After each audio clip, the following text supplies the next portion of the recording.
10th class बेटा, हम first chapter का third part the age of revolution 1832-1848 कर रहे हैं। इसमें बेटा कंजर्वेटिव सिस्टम्स ने अपने आप को मजबूत बनाया और उन्होंने लिबरल्स और नेशनलिस्ट के साथ रिवॉल्यूशन के फॉर्म में अपने आप को देखना स्टार्ट कर दिया।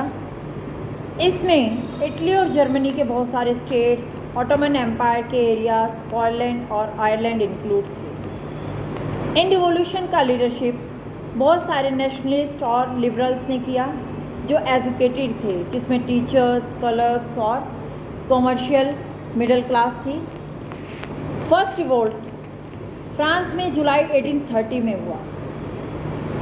यहाँ बुर्बो जो किंग था उसको 1815 के बाद दोबारा कंजर्वेटिव्स के द्वारा पावर में लाया गया था, लेकिन अब लिबरल रिवॉल्यूशन ने इनको ओवरथ्रो कर दिया और उसकी जगह एक कॉन्स्टिट्यूशनल मोनार्ची एस्टेब्लिश की, जिसका लीडर था लुई फिलिप।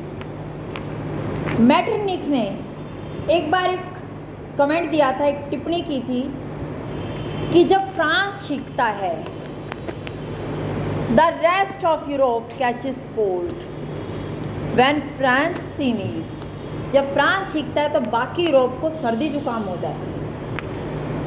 जुलाई में रिवॉल्यूशन से ब्रुसेल्स में रिवोल्ट स्टार्ट हो गया, जिसकी वजह से United Kingdom of the Netherland से अलग हो गया।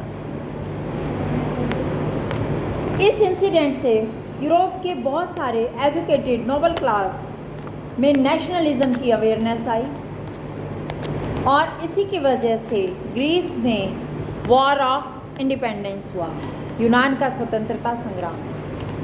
15th सेंचुरी से ग्रीक जो ऑटोमन एम्पायर का एक पार्ट था, यूरोप में जब नेशनलिज्म रिवॉल्यूशनरी की प्रोग्रेस हुई तो ग्रीक को फ्रीडम मिली और इसके लिए उन्होंने 1821 से स्ट्रगल स्टार्ट की हुई थी।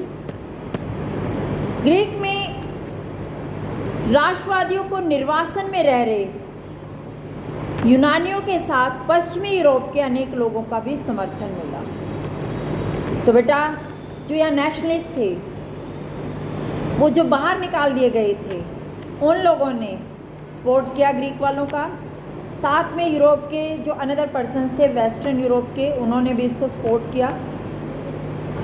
और ये ऐसे लोग थे जो हेलेनिज्म मीन्स ओल्ड यूनानी कल्चर के प्रति सहानुभूति रखते थे, सिंपैथी शो करते थे। इसके अलावा कवि और कलाकारों ने यूरोपीय सभ्यता का पालना बताकर प्रशंसा की।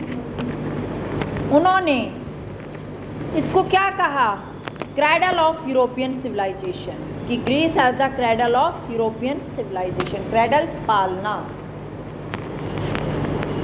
इसके अलावा एक मुस्लिम एम्पायर के अगेंस्ट यूनान को जो अपोज हो रहा था, उसके लिए लोगों को इकट्ठा करना स्टार्ट किया।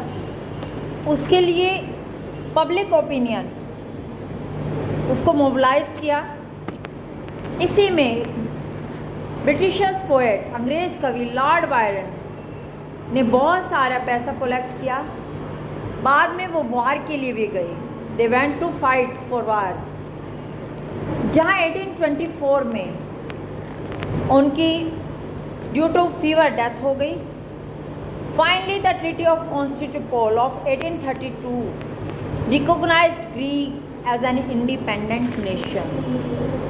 कुस्तुनतुनिया की संधि ने यूनान को एक स्वतंत्र राष्ट्र की मान्यता दे दी लास्ट में। तो इस तरह से इसमें बताया गया है जो एज ऑफ रिवॉल्यूशन है उसमें यूनान कैसे इंडिपेंडेंट नेशन बना 1832 में। यहाँ आपको इसको क्लियर किया गया है और साथ में इसमें बहुत सारे वेरी शॉर्ट क्वेश्चन है कि मैटरनिक ने ये क्या कहा या ये वर्ड किसने कहे कि जब फ्रांस छींकता है तो सारे यूरोप को सर्दी जुकाम होता है, या फिर यूरोप को एक स्वतंत्र राष्ट्र के रूप में मान्यता कब दी गई, कौन से अंग्रेज कवि ने युद्ध के लिए धन इकट्ठा किया, उनकी कब डेथ हुई, प्रथम विद्रोह फ्रांस में कब हुआ, तो इस तरह से इसमें बेटा आपके बहुत सारे क्वेश्चन आते हैं, आप इस टॉपिक को प्रिपेयर करें।